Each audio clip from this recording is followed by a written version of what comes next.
Bahujan Samaj party के राष्ट्रीय अध्यक्ष, देश से सबसे बड़े प्रदेश उत्तर प्रदेश की चार बार रही मुख्यमंत्री, पूर्व राज्यसभा सांसद आदरणीय बहन कुमारी मायावती जी को अपना आदर्श नेता मानते हुए आज लोकसभा गौतम बुद्ध नगर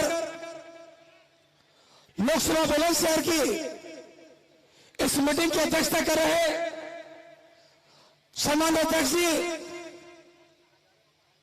आज के प्रोग्राम के मुख्य अतिथि, युवाओं के दिलों की धड़कन, पूरे देश में बहुजन युवाओं की आवाज, पूरे देश में सब समाज के स्वाभिमान के प्रतीक, पूरे देश में भाईचारा बनाने के प्रतीक बहुजन समाज पार्टी के युवा राष्ट्रीय कोऑर्डिनेटर आदरणीय माननीय आकाश आनंद जी, मैं दिल की गहराई से पहले उनका स्वागत और अभिनंदन करना चाहता हूं और यह आश्वासन दिलाना चाहता हूं कि सितंबर दो लोकसभाओं की सीटों पर आज आपके उद्बोधन के बाद आज ये चुनाव पूरी गति पकड़ने का काम करेगा। हमारे पड़ोस में ही तो बहुत से साधन जो हमारा गौतम बुद्ध नगर से हमारे होने वाले भावी सांसद सम्मानित भाई ठाकुर राजेश सोलंकी जी, पश्चिम उत्तर प्रदेश के प्रभारी, साथ में उत्तराखंड को भी बहुजन समाज पार्टी को मजबूती देने वाले भाई शमसुद्दीन राय जी, मुरादाबाद मंडल, बरेली मंडल, मेरठ मंडल के प्रभारी सम्मानित बड़े भाई राजकुमार गौतम जी, मान्य रवि जाटव जी, बालाग्राम बाबू जी, यशपाल गुरु जी, मनोज जाटव जी, रविंद्र जी, प्रकाश सिंह बादल जी, हमारे जिले के जिलाध्यक्ष भाई कमल राजन जी, रफीक फट्टा जी, करतार सिंह नागर जी, पूर्व मंत्री जी, सतवीर नागर जी, श्री कृष्ण दोरिया जी, पत्रकार उपस्थित सभी पत्रकार बंधु,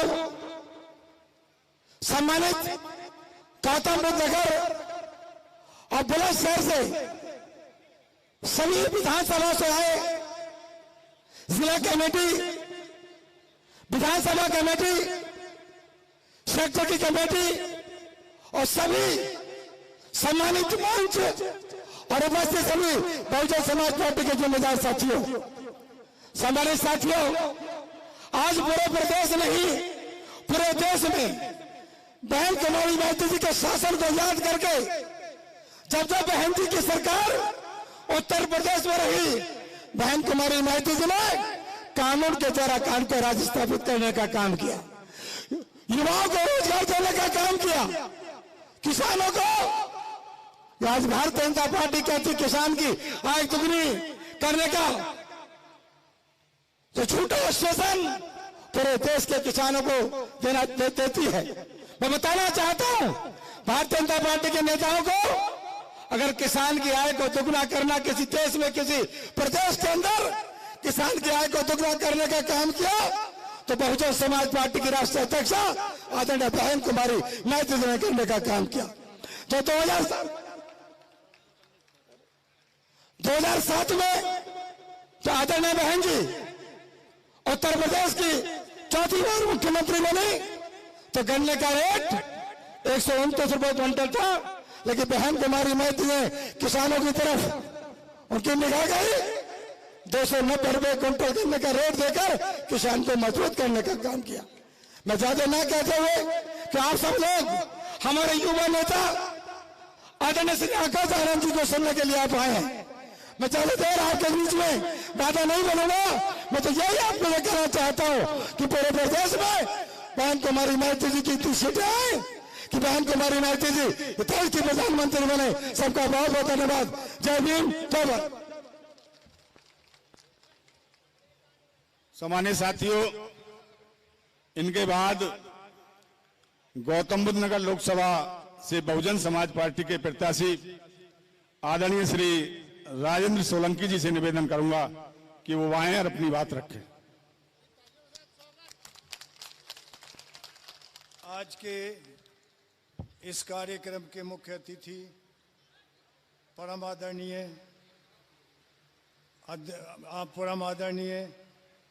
आकाश गौतम जी, आकाश आनंद जी प्रकाश भी दे रहे हैं और आपको आनंद भी दे रहे हैं। मैं उनका हार्दिक स्वागत करता हूं। आज के हमारे साबुद्दीन सैन जी, मंडल अध्यक्ष राजकुमार गौतम जी, गिरीशचंद जाटव जी जो हमारे लोकसभा प्रत्याशी हैं, रवि जाटव जी प्रभारी, नयन मोहन जी, बालक राम भोज जी, यशपाल सिंह जी, राजकुमार जी, अजय जाटव जी, मनोज जाटव जी, बाबूराम जी, प्रकाशन जी, करतार सिंह नागर जी और हमारे मंच पे बैठे हुए खुर्जा के चेयरमैन रफीक फड्डा जी और सतवीन नागर जी, कृष्ण भदौरिया जी, इंदारिया जी और सभी जो सामने मंचासीन जो नेतागण हैं, जो बीएसपी के सभी पदाधिकारी और मेरे सामने बैठे हमारे कहना चाहिए आशीर्वाद देने वाले भाई और बहनों, मैं अपनी बात सबसे पहले मैं आनंद जी का स्वागत करता हूं कि उनके आने के बाद गौतम बुद्ध लोकसभा और बुलंदशहर लोकसभा में आपने जो प्रकाश की किरण डाली है, ये प्रकाश की किरण आदरणीय बहन मायावती के घर तक जरूर पहुंचेगी जीत होकर के। मेरा चुनाव यहाँ व्यक्तिगत ये उस व्यक्ति से है जो 10 साल से लगातार एमपी है और कोई विकास कार्य नहीं किया सिवा अपने विकास के अलावा। मैं डिटेल में नहीं जाऊंगा। उनके ना मिलने के कारण जो पब्लिक से मिलते नहीं थे, उनके करप्शन के कारण, उनके अन्य कारणों से आज जनता उनके खिलाफ है, तो मैं उनके खिलाफ वोट मांग रहा हूं और ये चुनाव राजेंद्र सिंह सोलंकी वर्सेस महेश शर्मा का बन गया है। इसलिए कि तीसरा कैंडिडेट, मैं कैंडिडेट की आलोचना नहीं कर रहा हूं, खुद ही कैंडिडेट को किसी अखाड़े में पहलवान उतारा और जब पहलवान ने कुश्ती लड़ने की तैयारी करी तो समाजवादी ने कहा यार तुम कमजोर पड़ते हो, हट जाओ, तो सतवीन नागर को हटा दिया।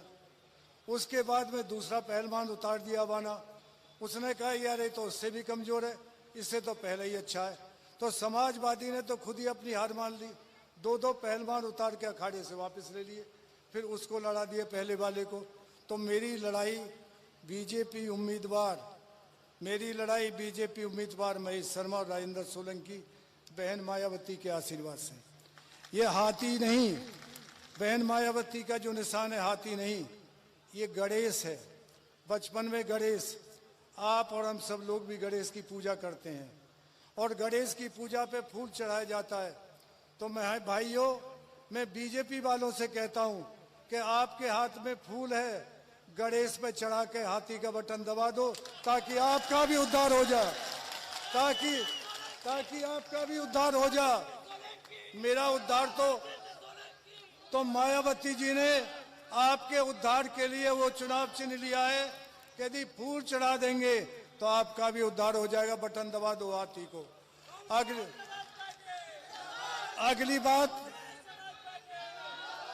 अगली बात जो मैं कहना चाहता हूं, यदि गौतम बुद्ध नगर जिले में कोई काम हुआ है तो बहन मायावती के 4 बार के मुख्यमंत्री कार्यकाल में हुआ है। चाहे वो यूनिवर्सिटी बनी हो, चाहे सरकारी अस्पताल बने हो, चाहे हाईवे रोड बना हो, और जिस जेवर अड्डे का श्रेय ये लोग ले रहे हैं वो मायावती ने मंजूर किया था अपनी कलम से। जिसका श्रेय ये ले रहे हैं, 1 लाख अस्थायी लोगों को नौकरी दी थी मायावती जी ने। मायावती जी ने ये तय किया था बहन जी ने कि यदि प्राइवेट कोई फैक्ट्री यहाँ लगेगी, यहाँ पे 20,000 के करीब प्राइवेट फैक्ट्री हैं, तो उनमें स्थानीय बच्चा लगेगा, उनमें उन गांव का बच्चा लगेगा जिस गांव की जमीन जा रही है। इन्होंने उस आदेश को बदल दिया। किसानों का आंदोलन होता है, बहन मायावती को टीस होती है और लखनऊ से अपनी बात कहती हैं, लेकिन महेश शर्मा उन किसानों से नोएडा में रहते हुए भी कभी नहीं जाता। यदि कोई आंदोलन अथॉरिटी पे होता है तो मायावती बहन को टीस होती है, क्योंकि ये उनका जिला है, वो बादलपुर का हिस्सा है, वो हमारा हिस्सा है। तो मैं इस बात के लिए चुनाव लड़ने आया हूं कि अपने लोकल भाई को चुना लाइए, जो इस क्षेत्र में पैदा हुआ हो, पला हो, पढ़ा हो। खुर्जा मेरी पैतृक जन्मभूमि लड़ू की है और मेरी एजुकेशन खुर्जे में हुई है। तो मैं आपसे भीख मांग रहा हूं आपकी वोट की और पड़ोस में अपने भाई के लिए कि दोनों को जिता देंगे तो आप गणेश को भी खुश करेंगे और बहन मायावती को आशीर्वाद भी प्राप्त करेंगे। इन शब्दों के साथ मैं आपको और मंचासीन और आपको धन्यवाद देता हूं। आपके चरणों में मत्था टेक करके कि चरण आपके, काम आपका और विजय मायावती और हाथी की बटन दबा करके। धन्यवाद। जय हिंद।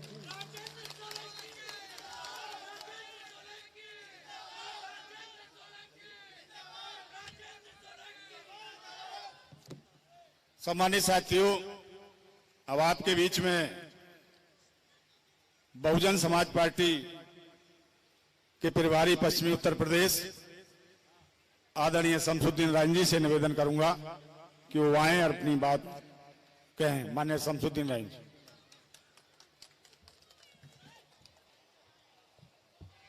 मैं सबसे पहले भारत के संविधान को बनाने वाले बाबा साहब B.R. अम्बेडकर साहब, बामसेब DS4 बहुजन समाज पार्टी के संस्थापक मानवर श्री काशीराम साहब को श्रद्धा सुमन अर्पित करते हुए आज हजारों नहीं, करोड़ों नहीं, पूरे देश के नौजवानों की धड़कन आज इस कार्यकर्ता सम्मेलन के मुख्य अतिथि भाई आकाश कुमार जी हमारे बीच में आ गए। मैं अपने दिल की गहराई से और आप सबकी तरफ से उनका स्वागत करते हैं, इस्तकबाल करते हैं, खैर मकदम करते हैं। जोरदार ताली बजाकर स्वागत करें। मंच पर उपस्थित हमारे दोनों गौतम बुद्ध नगर की धरती से जो चुनाव लड़ रहे बड़े भाई सोलंकी साहब और बुलंदशहर की धरती से चुनाव लड़ रहे भाई सांसद गिरीश चंद्र जाटव जी और हमारे सम्मानित दोनों जिला अध्यक्ष और हमारे बीच में सभी कोऑर्डिनेटर जो हमारे हैं, यहां तक सामने बैठे सभी मंच के साथ साथ सामने बैठे और पत्रकार बंधुओं, दोस्तों, बुजुर्गों, ये आज वो घड़ी है, इसी एक वोट से आप इस देश की रीत और नीत और दिशा और दशा बदल सकते हो। मैं आपको ये विश्वास दिलाना चाहता हूं, इस देश के अंदर कोई लीडर है तो केवल एक लीडर है, बहन कुमारी मायावती जी, जो सब लोग उनकी तरफ देखते हैंगे। मैं ये कहना चाहता हूं, इस देश के अंदर बहन जी ने एक विकास मॉडल जो कहते हैं, उत्तर प्रदेश के अंदर वो विकास मॉडल करके दिखाया। विकास के साथ साथ लाइन ऑर्डर भी मेंटेन करके दिखाया है, जिसकी इतिहास में नहीं पूरे देश के अंदर गूंज उठती है कि अगर उत्तर प्रदेश ने किसी ने लॉ एंड ऑर्डर मेंटेन करा है तो बहन कुमारी मायावती जी आज नकल सब लोग करते हैं। और रोड को अगर एक्सप्रेस वे देने का काम किया है, अगर किसी ने इस देश के अंदर पहला एक्सप्रेस वे तो बहन कुमारी मायावती जी ने दिया है। आज सब लोग उसकी नकल कर रहे हैं, उस पर काम कर रहे हैं। मैं इतना ही नहीं, मैं आपसे इतना कहना, मैं रोड़ा बनना नहीं चाहता हूं, मैं आपके बीच में फिर भी मीटिंग करने आऊंगा, बस मैं इतना कहना चाहता हूं, मैं सर समाज के साथ साथ आज सर समाज के वोट बीएसपी को मिल रहे हैं। पाल प्रजापति, कश्यप सैनी, जाट गुजर समाज के साथ साथ मुस्लिम समाज से भी मैं अपील करना चाहता हूं। क्षत्रिय समाज तो एक तरफा हो गया, त्यागी समाज एक तरफा हो गया। मुस्लिम समाज के बुजुर्गों, नौजवानों, तुमसे अपील करना चाहता हूं, अगर आप चाहते हो, आपने अगर यहां से हमने चेयरमैनी का चुनाव, बहन जी ने टिकट दिया था तो रफीक फड्डा को दिया था, एक एक दलित समाज ने, और आपने जिस तरीके से अपने मुस्लिम समाज के बेटे को टिकट वोट दिया था, आज वो बारी आ गई है कि लोकसभा का चुनाव है। अगर यहां सुरेंद्र सोलंकी जी चुनाव लड़ रहे हैं, एक एक मुस्लिम समाज के बुजुर्गों और नौजवानों, तुमसे अपील है कि इस बार इतने ताकत में वोट दे देना कि भाजपा की दुकान बंद कर देना, मैं ये अपील करना आया हूं। और इसी के साथ साथ आपके नाते रिश्तेदार चुपकी हुई विधानसभा लोकसभा बुलंदशहर है। बुलंदशहर भी आज मैं देख रहा, मैं जिससे भी बात कर रहा हूं, ईद के बाद ये सारे अल्पसंख्यक समाज के लोग ईद के बाद एक तरफ लाइन लगाकर बहुजन समाज पार्टी के साथ दोनों सीटें जिताने का काम करेंगे। मैं इसी अपील के साथ, क्योंकि मैं चाहता हूं जिनको आप लोग सुनने के लिए आए हैं उनको आप सुने, और मैं एक बार अपनी अपील को यहीं से निरस्त करें, यहीं से अपील को गुजारिश करता हूं कि आप जो यहाँ चुनाव है 26 तारीख को एक बहुमत, भारी बहुमत से वोट देकर अपने वोट को, अपने मतदान को सही तरीके से इस्तेमाल करना और बहन जी के नाम को और दोनों कैंडिडेटों को जिताकर भेजना। मैं इसी अपील के साथ अपनी बात को विराम देते हैं। जय भीम, जय भारत, खुदा हाफिज।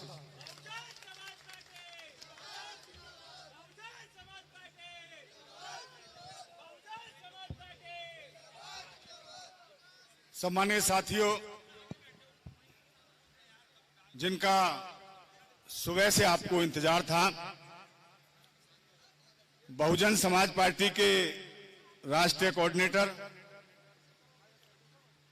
और इस देश के कोने कोने में बहुजन समाज पार्टी को मजबूत करने में लगे आदरणीय आकाश आनंद जी से अनुरोध करूंगा कि वो आए और हम सबको दिशा निर्देश देने की कृपा करें।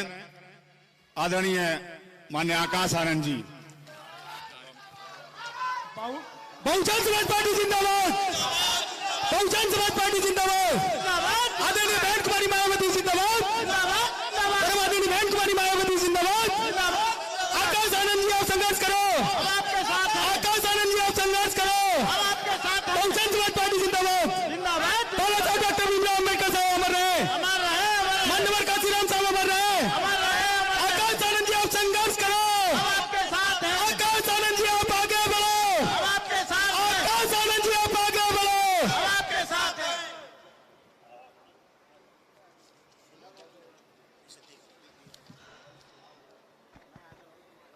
जय भीम, सलाम व नमस्कार। साथियों, आप सब लगता है बहुत ज्यादा थक गए, बहुत देर से आप गर्मी में इंतजार कर रहे हैं, बट एक बार मुस्कुरा के जय भीम बोल दीजिए तो समझ जाऊंगा कि आपने मेरे लिए जो इंतजार किया आपका वक्त जाया नहीं जाने दूंगा। एक बार मुस्कुरा के जय भीम। साथियों, आपकी शक्ल पे जो मुस्कुराहट है और ये जो दिल से जय भीम निकला है, इसी के लिए मान्यवर साहब श्री काशीराम जी और मायावती जी ने, आदरणीय मायावती जी ने अपनी पूरी जिंदगी त्याग दी। तो कभी भी, कितनी भी मुश्किल हो, कितनी भी गर्मी हो, कितनी भी दिक्कतें हो, कभी मुस्कुराना बंद मत कीजिएगा। आप अपने लिए नहीं, अपने समाज के लिए मुस्कुरा रहे हैं। साथियों, आज आप सब इतनी बड़ी संख्या में यहां मौजूद हैं। हमारी माताएं, बहनें, हमारे बड़े बुजुर्ग और हमारे युवा साथी, आप सब जो आज इतनी बड़ी संख्या में यहां मौजूद हुए हैं, हम सबको सुनने के लिए मैं आप सभी का तहे दिल से धन्यवाद करना चाहता हूं। साथियों, इससे पहले मैं अपनी बातें आप लोगों के बीच में रखूं, मैं बहुजन समाज पार्टी की राष्ट्रीय अध्यक्ष व उत्तर प्रदेश की 4 बार मुख्यमंत्री व पूर्व सांसद आदरणीय बहन कुमारी मायावती जी को तहे दिल से धन्यवाद व उनको नमन करता हूं, जिन्होंने अपनी पूरी जिंदगी बामसेफ, DS4 व बीएसपी के जन्मदाता एवं संस्थापक मान्यवर साहब श्री काशीराम जी के बताए हुए रास्ते पर चलकर परम पूज्य बाबा साहब डॉक्टर भीमराव अंबेडकर जी के मानवतावादी व आत्मसम्मान एवं स्वाभिमान के मूवमेंट के लिए समर्पण कर दिया। तो बहन जी का और मान्यवर साहब श्री काशीराम जी का मैं दिल से नमन करता हूं। साथियों, उत्तर प्रदेश जैसे विशाल व महत्वपूर्ण राज्य के 4 बार में बीएसपी की सरकार बनाकर खासकर बहुजन समाज के लिए ऐसी मिसाल हैं जिससे प्रेरणा लेकर करोड़ों लोग यहां सामाजिक परिवर्तन व आर्थिक तरक्की के मिशनरी कार्य में जुड़े हुए हैं। इतना ही नहीं बल्कि मैं खुद उनके इस नेतृत्व से प्रेरित होकर बीएसपी मूवमेंट से जुड़ा हूं और उनके पदचिन्हों पर चलकर उस मिशन दायित्व कार्य व फर्ज को पूरा करने की पूरी कोशिश करता रहूंगा, जिसके लिए बहुजन समाज के मसीहा परम पूज्य बाबा साहब डॉक्टर भीमराव अंबेडकर जी ने अपना आजीवन कड़ा संघर्ष करते करते निकाल दिया। साथियों, हमारी पार्टी के लिए पिछले कुछ समय से विरोधी पार्टियां बहुत सारे प्रोपेगेंडा, बहुत सारी टाइप की अफवाहें फैलाते आए हैं ताकि हमारे कार्यकर्ताओं का, हमारे कैडर का मनोबल टूट सके। परंतु मैं उनमें से एक बहुत महत्वपूर्ण चीज के ऊपर आज आप सबके सामने बात रखना चाहूंगा। इस बात से कुछ लोगों को दिक्कत होगी, इस बात से कुछ लोगों को लगेगा कि ये भैया को मंच पे नहीं बोलना चाहिए था, परंतु आज मैं अपने लोगों के बीच में हूं तो मैं आज अपनी बात रखते वक्त बिल्कुल भी हिचकिचाऊंगा नहीं। साथियों, कुछ पार्टी विरोधी लोग हमारे कैडर, हमारे कार्यकर्ताओं के बीच में जाकर बोलते हैं कि भाई बसपा पिछले कुछ सालों से इसलिए नहीं तरक्की कर पा रही क्योंकि वो किताबों के बोझ में दबी है। साथियों, जो ये बोलते हैं उनको आज हम जवाब देना चाहेंगे। साथियों, आप लोगों ने इलेक्टोरल बॉन्ड्स के बारे में सुना होगा। अगर आप लोगों ने न्यूज में इलेक्टोरल बॉन्ड्स के बारे में नहीं सुना तो मैं आज आपको उसके बारे में दो बातें बताता हूं और कैसे ये किताबों के बारे में उससे जुड़ती है। साथियों, पिछले 6 सालों में करीबन 25 राजनीतिक दलों ने तकरीबन 16,500 करोड़ रुपए बड़े बड़े धरना सेठों की कंपनियों से इन इलेक्टोरल बॉन्ड्स यानी चंदे के रूप में अपनी पार्टियों में लिया। साथियों, इन 25 राजनीतिक दलों में बीजेपी, कांग्रेस, समाजवादी जैसी पार्टियों के नाम हैं, परंतु इसमें एक पार्टी का नाम नहीं है। क्या आप जानते हैं वो कौन सी पार्टी है जिसका नाम इस इलेक्टोरल बॉन्ड्स में नहीं है? साथियों, बीएसपी ने आज तक कभी भी किसी धरना सेठ से पैसा नहीं लिया है, कभी भी नहीं किसी एक धरना सेठ से पैसा लिया है। आप जानते हैं बीएसपी केवल यहां उत्तर प्रदेश में ही नहीं बल्कि पूरे देश में बड़े बड़े पूंजीपतियों से पैसा लेकर नहीं बल्कि अपने कार्यकर्ता, अपने कैडर, अपने समर्थकों के तन मन और धन से ये अपने इलेक्शन लड़ती आई है और आगे भी लड़ती आएगी।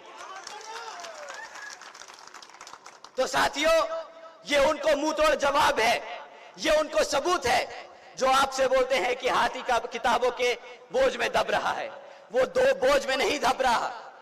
ये पार्टी अपने कार्यकर्ताओं के धन से चलती है। कार्यकर्ता इसको अपना कर्तव्य समझता है कि अगर अपनी मूवमेंट को चलाना है तो वो अपने दिल से धन देता है इस पार्टी को चलाने के लिए। साथियों, बता दो ताली बजाकर अगर ये बात सच है कि नहीं।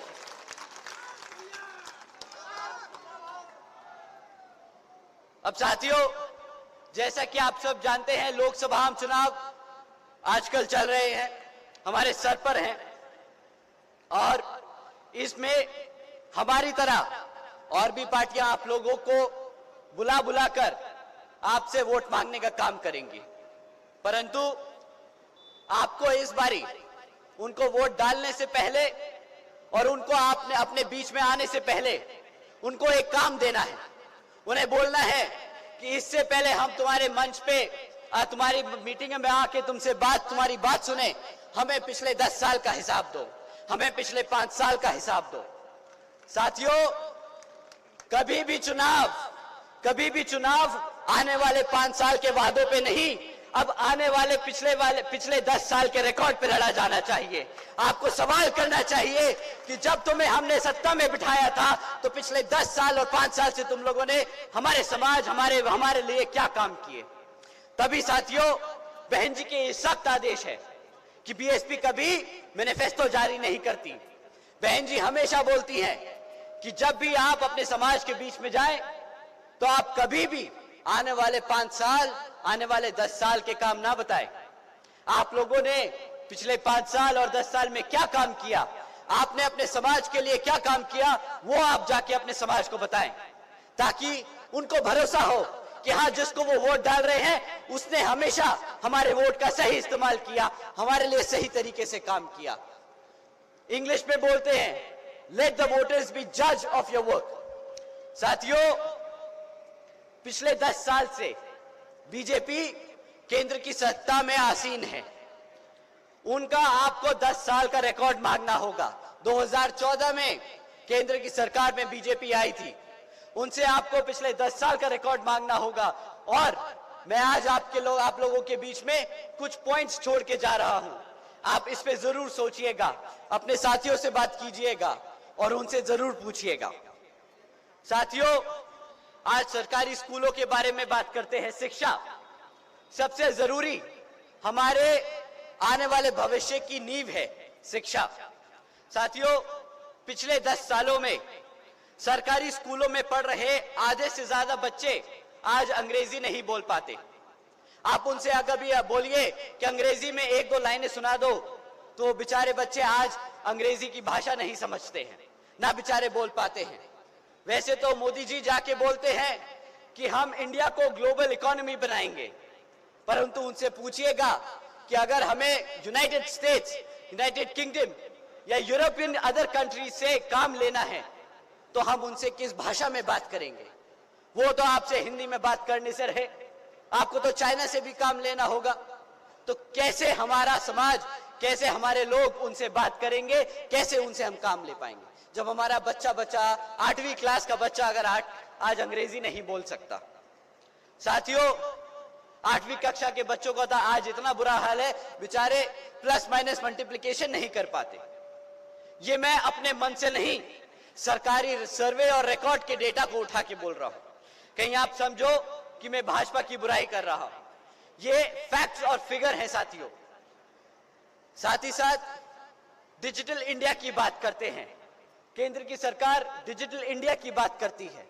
वो कहती है कि हम इंडिया को एक डिजिटल इकोनॉमी बनाएंगे, परंतु आज साथियों सरकारी स्कूलों में 65% ऐसे स्कूल हैं जहां पे आज तक एक कंप्यूटर तक नहीं लगा, और 35% उनमें से ऐसे स्कूल हैं जिसमें सिर्फ एक इंटरनेट कनेक्शन हो।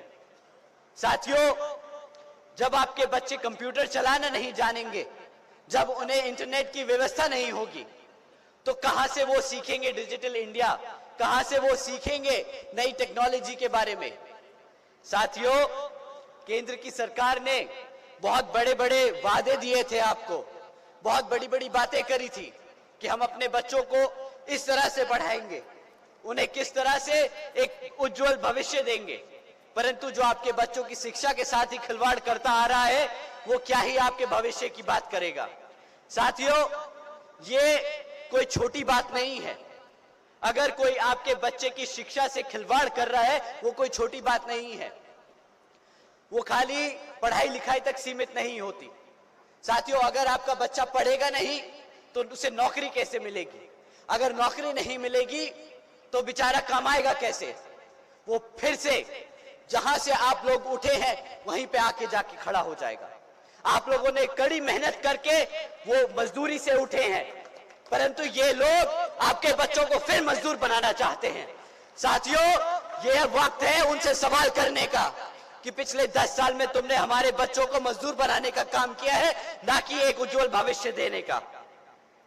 साथियों, किसी भी कारण अगर बच्चा पढ़ लिख जाए, कितनी भी मुश्किलों से पास हो जाए, अगर वो किसी तरह पास हो जाए, तो नौकरियों के हाल इतने खराब हैं कि मैं आपके सामने 3-4 फैक्ट्स रखूंगा, आप समझ जाएंगे कि यहां पे युवा कितना परेशान है। साथियों, आज 3 में से 1 ग्रेजुएट युवा बेरोजगार घूम रहा है। यहाँ पे कितने मेरे युवा साथी हैं जिनके पास नौकरी नहीं है? एक बार हाथ उठा के बोले। पूरा पंडाल खाली हो गया। साथियों, अगर आपको नौकरी नहीं देंगे तो अपने आप मां बाप को वापस पलट के क्या जवाब देंगे कि आप लोग दिन भर करते क्या है? साथियों, अगर आप अपने इतनी पढ़ाई लिखाई कर अपने माँ बापों की फाइनेंशियली मदद नहीं कर सकते तो अब मुझे समझ आता है कि आप लोगों को कितनी तकलीफ होती होगी। साथियों, जहां पे 3 में से 1 ग्रेजुएट रोजगार में है और 3 में से 1 ग्रेजुएट बेरोजगार है, तो जहां पे नौकरियों के अवसर निकलते हैं वहां पे आपको ऐसी खबरें मिलती हैं कि भाई सरकारी नौकरियों में टेस्ट होता है, एंट्रेंस टेस्ट होता है। आप लोगों ने एंट्रेंस टेस्ट दिया, परंतु 4 दिन बाद पता चलता है उस एंट्रेंस टेस्ट का पेपर लीक हो गया था और सरकार ने वो पेपर ही कैंसिल कर दिया। कितनी बार हमारे युवा साथी वहां एंट्रेंस टेस्ट देने जाते हैं और बाद में पता चलता है कि भाई वो एंट्रेंस टेस्ट देना बेकार हो गया। 5-5 हजार नौकरियां निकलती हैं, 70-80 हजार लोग अप्लाई करते हैं, उसके बावजूद भी ये पेपर लीक हो जाते हैं। अगर नौकरी देने का मन नहीं है, सरकार का नौकरी देने का मन नहीं है, तो पेपर लीक करके हमारे बच्चों के साथ ऐसा खिलवाड़ तो ना करें। साथियों, इसके साथ साथ जहां पर नौकरी निकल भी जाए तो वहां पे इतना बुरा हाल है कि अभी एक रिसेंट खबर थी, एक रिसेंट हेडलाइन थी जहां पर था कि 90,000 से ज्यादा पीएचडी स्कॉलर्स, इंजीनियर्स और ग्रेजुएट्स युवा साथियों ने एक क्लास 4 की नौकरी के लिए अप्लाई किया था। कुछ चंद हजार नौकरियां थी जिसके लिए 90,000 ओवर क्वालिफाइड बच्चों ने अप्लाई किया। साथियों, अगर आप लोगों को शिक्षा नहीं मिलेगी, अगर आप लोगों को नौकरियां नहीं मिल पाएंगी, तो इसका क्या इंपैक्ट होगा?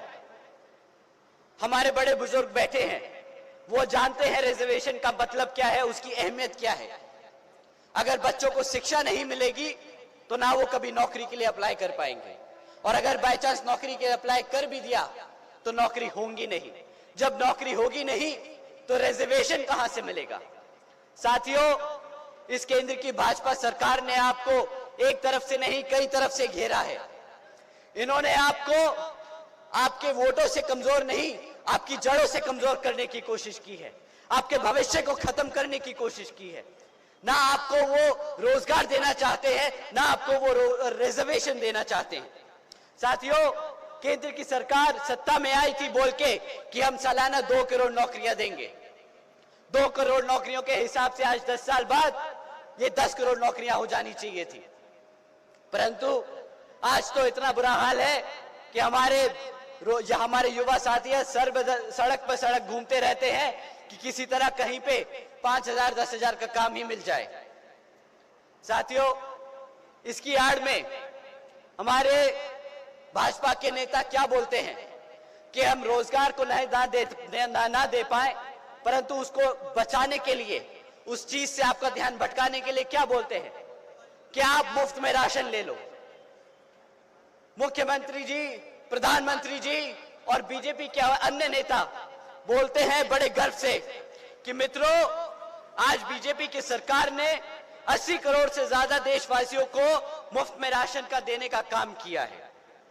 परंतु इन नासमझों से कोई पूछे कि भाई 80 करोड़ लोगों को अगर तुमने मुफ्त में राशन दिया है तो इसका मतलब 80 करोड़ लोग, 80 करोड़ देशवासी यहाँ के गरीबी रेखा से नीचे हैं।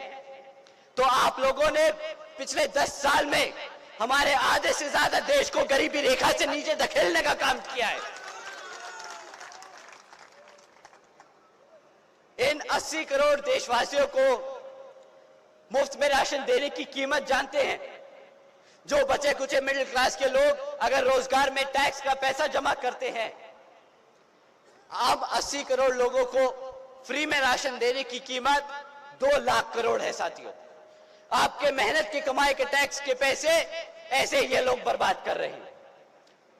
80 करोड़ लोगों को 2 लाख करोड़ रुपए खर्च कर मुफ्त में राशन दे रहे हैं। आप लोगों को कितना राशन मिलता होगा साथी? एक छोटा सा गणित करते हैं। राशन की कीमत महीना कुछ नहीं मिलता ना साथी, कुछ नहीं मिलता भैया। 4 किलो आटा मिले, 5 किलो आटा मिले, तुम्हें महीने का तेल भी दे दे तो क्या कीमत लगेगी? 2000 2500 रुपया,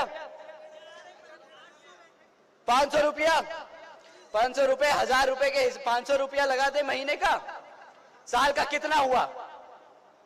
6000 रुपए। 6000 रुपए खर्चते हैं आपके राशन पे ये लोग, और आपसे लेते क्या है इसके बदले? कम से कम अगर क्लास 4 की नौकरी लगेगी तो 15 से 20 हजार रुपए महीने की आपको पगार मिलेगी।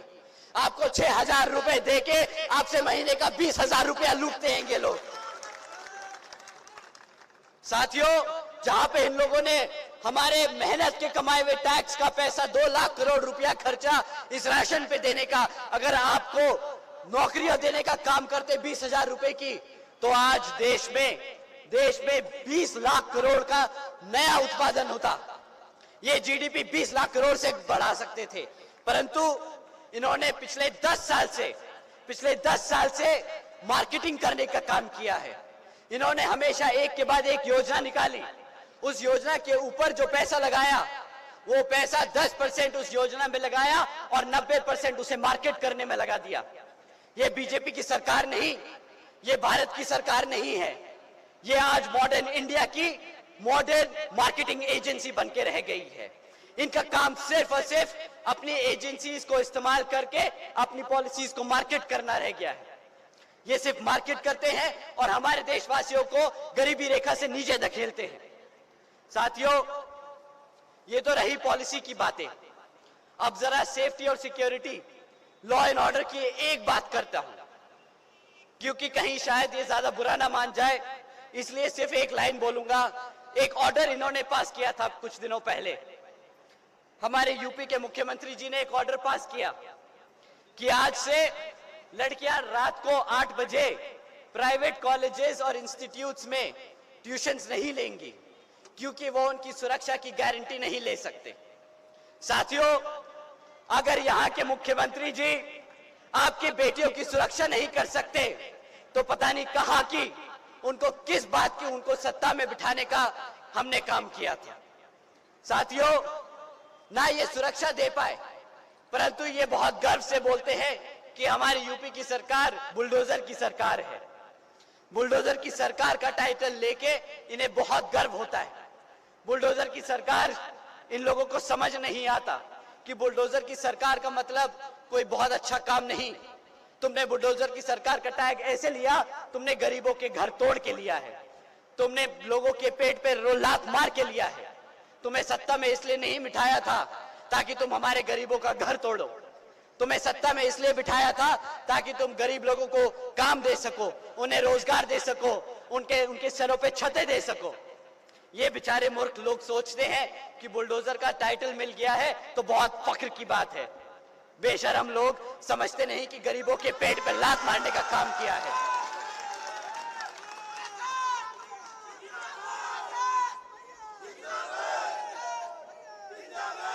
साथियों, अब तक ना ये शिक्षा में सफल हो पाए, ना ये रोजगार दे पाए, ना ये हमारी बहन बेटियों की सुरक्षा दे पाए। अब ये लोग बोलते हैं कि हम इंडिया को $5 ट्रिलियन की इकोनॉमी बनाएंगे। ये सोचते हैं कि बिना रोजगार दिए, बिना जीडीपी बढ़ाए ये इंडिया की $5 ट्रिलियन इकोनॉमी बना लेंगे। परंतु मैं आपके पास फिर से सिर्फ एक फैक्ट छोड़ता हूं, जो आप इनसे सवाल करिएगा कि तुम $5 ट्रिलियन की इकोनॉमी की बात करते हो। 2014 में जब बीजेपी की सरकार केंद्र में आई थी, तो केंद्र की सरकार पर 58,60,000 करोड़ का कर्जा था। अब 2024 में जब बीजेपी दोबारा से आप लोगों के बीच में आएगी अपना वोट मांगने, तो इस पे 58,60,000 करोड़ का कर्जा बढ़कर इन्होंने इसको 152 लाख करोड़ बना दिया है। तो अगर आपको कर्जा लेकर हमारी भारत की इकोनॉमी को बढ़ाना है, तो वो बताइए और अगर आप इसको कर्जे को लेकर इकोनॉमी बढ़ा सकते हैं तो उसका रास्ता समझाइए। अब ये नहीं चलेगा कि हम आएंगे, आप लोगों के बीच में खड़े होंगे और सिर्फ ये बोलेंगे, अरे मित्रों हम तो फकीर आदमी हैं, झोला उठाकर चल पड़ेंगे। साथियों, ये तो बीजेपी का हाल है। अब इसके साथ साथ आपके सामने लाल टोपी पहन के भी कुछ लोग आएंगे, हमारे समाजवादी पार्टी के विपक्षी लोग। वो बेचारे ज्यादा कुछ तो कर नहीं पाए अपने 5 साल के शासनकाल में, इसलिए मेरे पास उनके लिए बोलने के लिए ज्यादा कुछ है नहीं,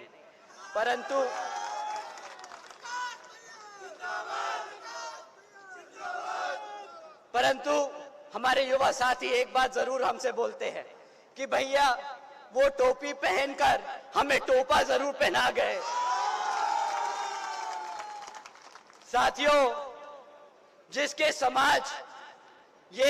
समाज ने इनको पिछले विधानसभा इलेक्शन में एक तरफा वोट डाला था, जिस समाज ने इनको एक तरफा वोट डाला था, आज जब उस समाज पे पीड़ा होती है, जब उस समाज पे अत्याचार होता है, तो ये अपनी चुप्पी साधे बैठे रहते हैं। बताइए यहाँ पे मेरे मुसलमान समाज के भाइयों बहनों, जब आप लोगों पे अत्याचार हुआ, क्या इन लोगों ने उठकर आपके अत्याचारों के लिए आवाज उठाई कि नहीं उठाई? हाथ उठा के बताइए कि उठाई कि नहीं उठाई? साथियों, ना ये आपके अपने हैं, ना ये आपके लिए कभी खड़े हुए थे, ना ये कभी आपके लिए खड़े हुए हैं, परंतु इन्होंने एक बात के लिए बहुत अच्छे से जम के लड़े थे। ये एक चीज के लिए बहुत जम के लड़े थे। इनके सांसद लोकसभा में सबसे आगे थे। जब रिजर्वेशन इन प्रमोशन का बिल प्रेजेंट हुआ था, ये सबसे आगे खड़े थे उस बिल को फाड़ने के लिए। साथियों, ये आपको तरक्की करते हुए देखना नहीं चाहते, ये सिर्फ संडे को क्रिकेट खेलना चाहते हैं। मुख्यमंत्री बनकर बंगलों में बैठकर इनको क्रिकेट खेलने का बहुत शौक है। तो अगर आप लोगों को काम करने वाला नेता चाहिए, क्रिकेट खेलने वाला नहीं, तो एक बारी दोबारा से इनसे सवाल पूछिएगा कि भाई जब 5 साल तुम्हें दिए थे तो तुमने करा ही क्या है? साथियों, अगर इन लोगों की मैं कमियां गिनाता रह जाऊं तो शायद अगला लोकसभा चुनाव आ जाएगा, पर इन लोगों की कमियां खत्म नहीं होगी। परंतु आज मैं आपने जो हमें इतना कीमती समय दिया है, हम बहन जी के काम के बारे में बात करेंगे, बहन जी के गवर्नेंस मॉडल के बारे में बात करेंगे। उन्होंने अपने 5 साल के शासनकाल में क्या करके दिखाया, हम वो आपके सामने रखेंगे, ताकि आप अपना वोट जब डालें तो सोच समझ के डालें। साथियों, बहन जी के गवर्नेंस मॉडल के तहत चलकर यहाँ बीएसपी की सरकार ने महामाया गरीब बालिका आशीर्वाद योजना के तहत, जहां पर हमारे 3,25,000 बच्चियों को 1-1 लाख रुपए देने का काम किया। साथियों, हमारी बहन जी ने देश में पहली बार बच्ची को पैदा होते ही लखपति बनाने का काम किया था।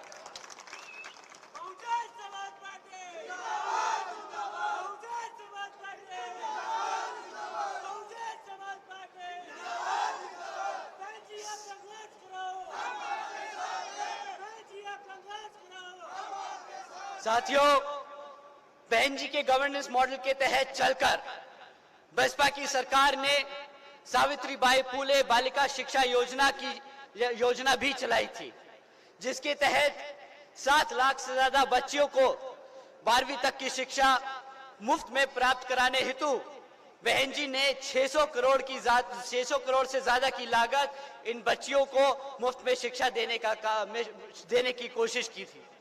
साथियों, बहन जी ने मुफ्त में कभी राशन नहीं बांटा, बहन जी ने हमारे बच्चों के लिए मुफ्त में शिक्षा बांटने का काम किया।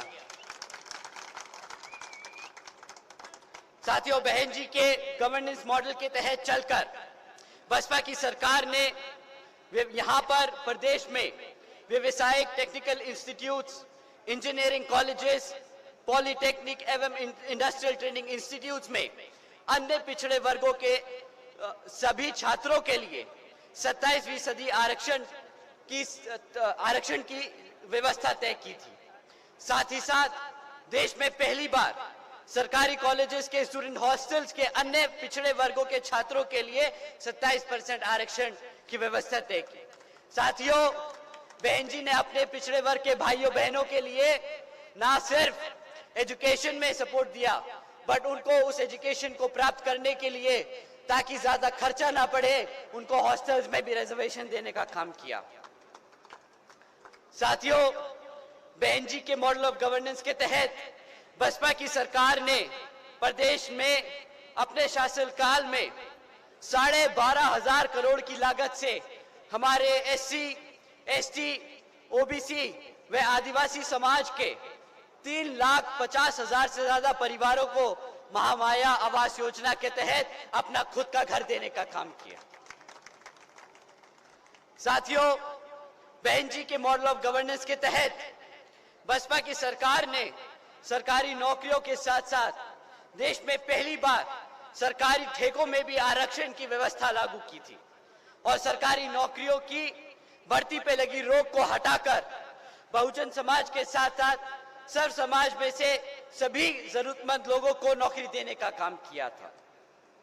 साथियों, बहन जी की मॉडल ऑफ गवर्नेंस के तहत बसपा की सरकार के नेतृत्व में बहन जी ने कृषि एवं संबंधित कार्यों में मिनिमम वेजेस को 55 रुपए से बढ़ाकर 100 रुपए प्रतिदिन करने का काम किया था और अन्य पिछड़े वर्गों की लोगों की क्रीमी लेयर की वार्षिक आय 3 लाख रुपए से बढ़ाकर 5 लाख रुपए कर दी थी। साथ ही साथ बहन जी ने गन्ना खरीदी के दाम भी दुगने कर दिए थे। साथियों, इसके साथ साथ बहन जी ने अपनी सरकार के दौरान 90,000 से ज्यादा अधिक शिक्षकों को सरकारी नौकरी देने का काम किया, 1 लाख से अधिक सफाई कर्मचारियों को नौकरी देने का काम किया, 2 लाख से अधिक जवानों को पुलिस फोर्स में भर्ती किया और 6 लाख से अधिक अपर कास्ट के समाज के कमजोर लोगों को विभिन्न विभागों में सरकारी नौकरी देने का काम किया। साथियों, बहन जी के मॉडल के द्वारा न सिर्फ शिक्षा मिली, सुरक्षा मिली, नौकरियां मिली, बल्कि हमारे सर्व समाज में से कमजोर भाइयों को, पिछड़े वर्गों को, दबे कुचले समाज के लोगों को इज्जत से सर उठाकर समाज में अपनी बात रखने का मौका मिला। साथियों, इन्हीं जरूरी बातों के साथ साथ अब मैं आप सभी लोगों से मेरी व हमारी आदरणीय बहन कुमारी मायावती जी की भी विशेष अपील है कि इस समय देश में हो रहे लोकसभा आम चुनाव में आप सभी लोग हर मोर्चे पर सावधान रहें।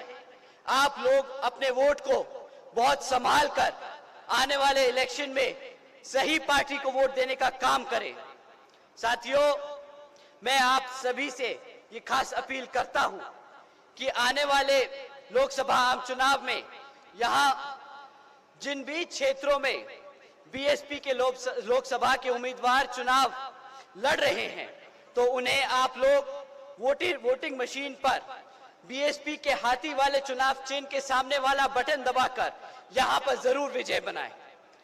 और इसके लिए मैं मेरे युवा साथियों से सख्त, अब मैं आपको अपना समझ के बोलता हूं, ये आप लोगों से मैं बड़े प्यार से, सख्त तरीके से, आप उसे जैसा भी समझे, बड़े प्यार से मैं बोलता हूं कि आप प्लीज अपने हर एक साथी को, अपने हर एक दोस्त को, अपने हर एक बड़े भाई को, अपने हर एक बड़ी माता बहन को वोटिंग के दिन ले जाकर उनका हाथी के सामने वाला बटन दबाकर यहां पे बीएसपी के प्रत्याशी को जिताने का काम करें। आने वाला समय हमारे युवा साथियों का है, आने वाला समय हमारे बीएसपी का है। तो साथियों, पीछे ना रहना, आने वाले लोकसभा चुनाव में बढ़ चढ़ के हिस्सा लेना और बीएसपी को यहां पर विजयी बनाना। आप सभी से यही अपील करते हुए अपनी बात यही समाप्त करता हूं। जय भीम, जय भारत।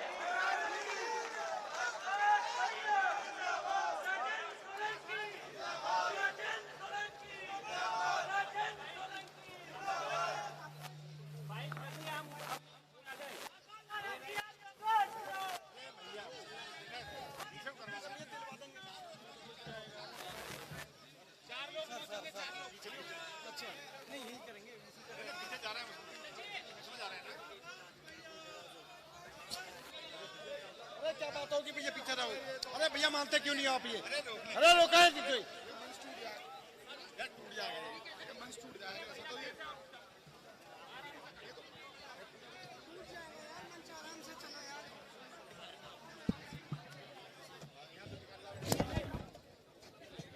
हेलो।